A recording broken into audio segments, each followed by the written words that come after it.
The iPhone XR, is it still worth buying today? The short answer is absolutely yes, go out and get it if you can get it on a good deal. The long answer though is, this was the best selling phone in the world in 2019.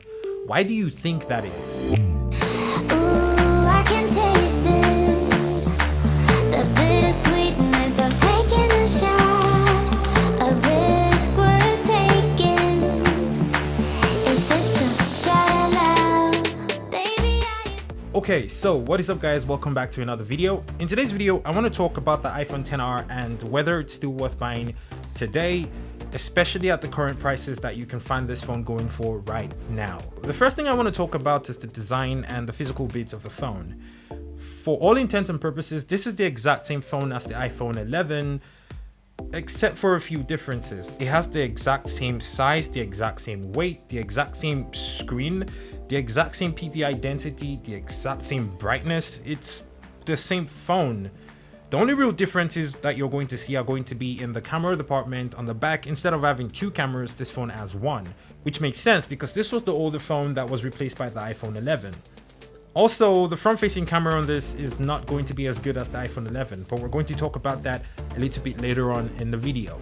So, speaking about the specs and performance of this phone, every iPhone XR you're going to find is basically going to give you 3GB of RAM with whatever amount of ROM you choose in your configuration, 64, 128, 256, whatever. Now, of course, 3GB of RAM may not be a lot for a $600 phone in whatever day or age you look at it, but at the same time, you also have to remember the fact that the small numbers with iOS devices never really equate to small performance. I mean, I used the iPhone XR side by side with the iPhone 11, which has 4GB of RAM and a newer, faster processor, and they pretty much perform the same. Launching heavy CPU intensive tasks and you have them pretty much timing at about the same. Now, of course, the iPhone 11 is going to be slightly faster because of the extra gigabytes of RAM, especially if you have a lot of apps running in the backgrounds for both phones, but the difference is so negligible that you're not even going to be able to tell a difference.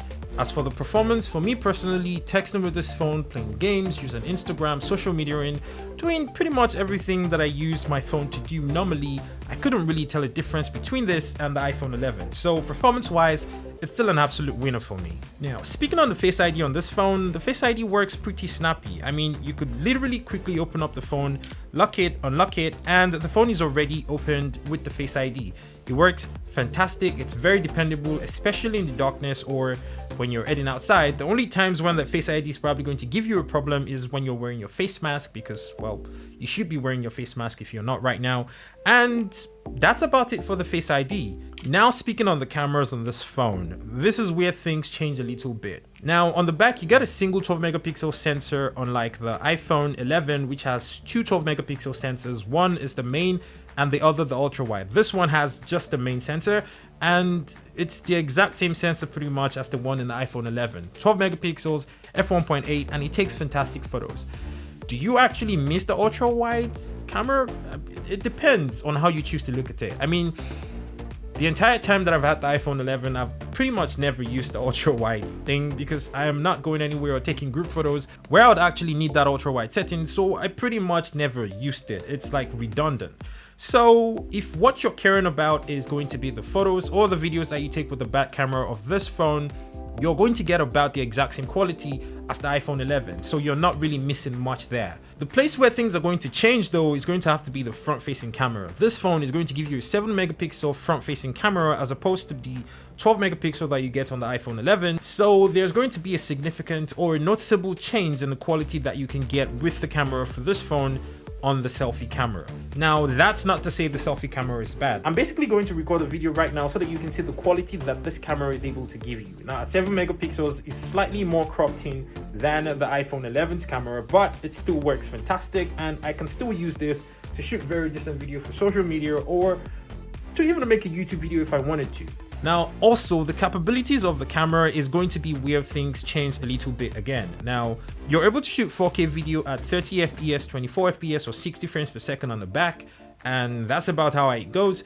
and on the front you're only capable of 1080p video. It's the exact same slow-fi setting for the iPhone 11. The only real difference here is the 1080p on the front camera, the 7 megapixel camera here, is only going to go all the way up to 60 frames when you're doing a selfie video. You're not going to be able to do slow motion in your front facing camera, and you don't get 4K, but you do get 4K on the back, and you do get your slow-fis on the back as well. Now, one of the things that I wanted to talk about with iPhones generally these days is going to have to be the convenience of taking phone calls with these phones. If I am at my desk or I am just next to my laptop and I get a phone call on my phone, it shows up on my computer and I can answer that phone call from my computer and use the higher quality speakers from my MacBook as opposed to using the phone's speakers, if that makes sense. Like, that just strikes me as super convenient. So you can pick up a call on your iMac, you can pick up a call on your laptop.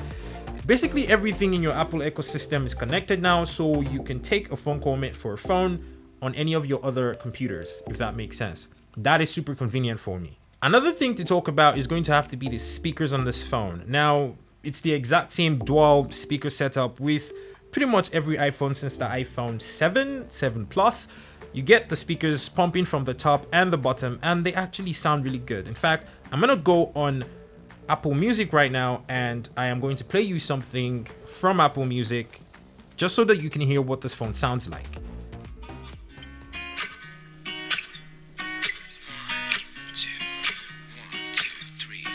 I've been feeling so small. Watch the clock ticking off the wall. But tonight I'm letting it go. Spend my coin for sure. I'm gonna be myself, or I could be someone else. No one's stopping me now. I'm gonna skip my breaks. I'm gonna make mistakes. I just wanna feel alive. Okay, so speaking a little bit more about the differences between this phone and the iPhone 11. On the iPhone XR, you're basically going to get the 8-hole Bionic chip as opposed to the 8-tier thing that you're going to be getting on the iPhone 11. But performance-wise, when I put them side by side to each other and I try to do the exact same things with both phones, I do not notice a huge difference. Now, speaking on the durability of this phone, you're basically going to get the IP67 water-resistant rating as opposed to the 68 on the iPhone 11. And the real difference between the two is that this one can stay in 1 meter of water for about 30 minutes, while the 11 is going to survive in 2 meters of water for 30 minutes. And I'm not really sure why your phone is going to be in water for 30 minutes, but there you go. Now, of course, physically, the phone is going to be a glass front and a glass back phone. So if you dropped your phone, you're probably going to break it. So I'm always going to advise that you get a screen protector and you also get a case for your phone. If you're spending $600 on a phone, you shouldn't really mind putting a case on it to not break it.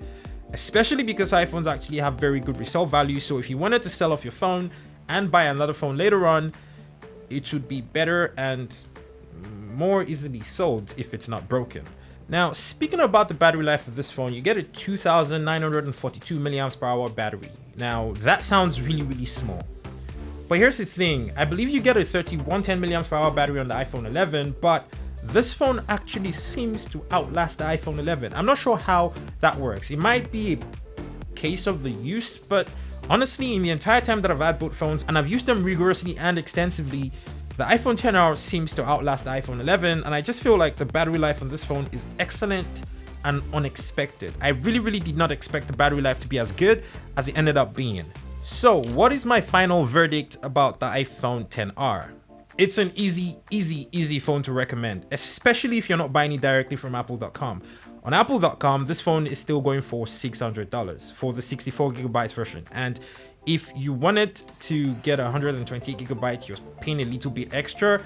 At that point, you're almost getting into the $700 territory that the iPhone 11 costs. So, aside getting the 64GB version, which is exactly what I have here, I would not advise you to actually buy the iPhone XR if you're already going to be spending extra money for the 128 or the 256GB version. So the iPhone XR base model, if you were going to buy this phone, I'd advise you to buy it used like new or buy it refurbished from Amazon for somewhere around $500 or $490 thereabouts the last time I checked. So this phone is really affordable. It's a really good phone for what it is, and you can actually get it at reasonable discounts because it's no longer the latest and the greatest.